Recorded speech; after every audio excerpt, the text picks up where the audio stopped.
Evolutionary psychology is a subject that uses the evolution of humans to explain current human psychology and tendencies.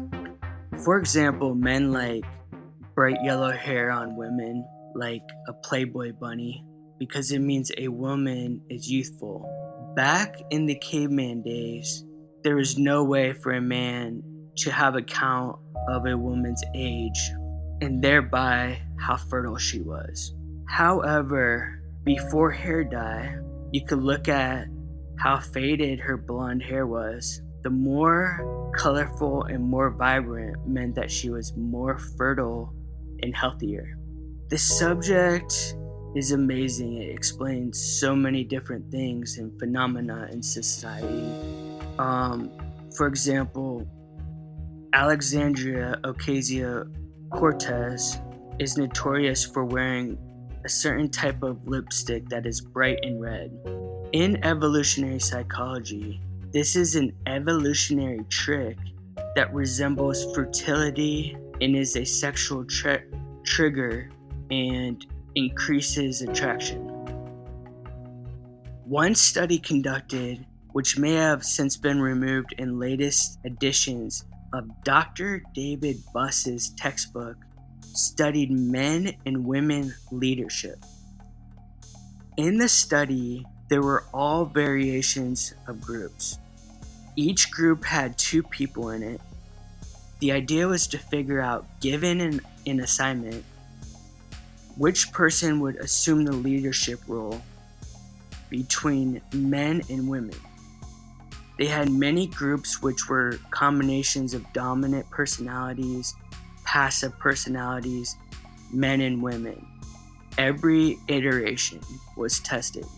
For example, one group had a dominant man and a dominant female. Another group had a dominant female and a passive male, etc., etc. In the study, they found that males ended up assuming the leadership role in the group projects the majority of the time. This, however, wasn't because males demanded the role. Instead, they found that women preferred to assign the leadership role to men.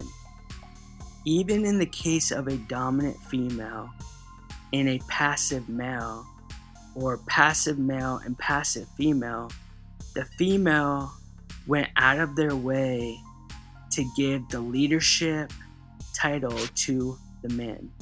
The man didn't have to assume the position. The study brings up discussion on nature versus nurture.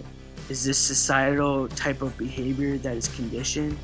If so, why does the dominant female go out of her way to give the passive male the leadership role?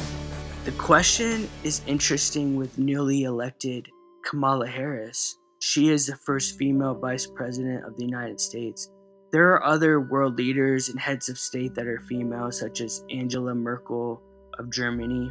I personally do not assume that one gender is naturally better at leadership. However, one thing I believe society fails to see is that male and female leadership may be different stylistically. People assume that males and females are human beings, so leadership qualities are the same. For example, Joe Biden and Kamala Harris are both politicians, so why does their gender matter? However, I believe this could be a flawed assumption. I don't have all of the answers, however, I think it is wrong assumption to assume there aren't differences based on gender or, more specifically, sexuality. Hillary Clinton, for example, during her campaign, delegated a lot more than Trump, Reagan, Bush, etc. She wanted Bill Clinton, her husband, to do the economy. She left celebrities in charge of her rallies and her PR. She had George Soros in charge of her finance. Another recent example is that women leaders have been more efficient and effective with COVID guidelines. So people almost never consider sexuality outside of the bedroom. However, what if gender and sexuality determine the brand of leadership style someone has?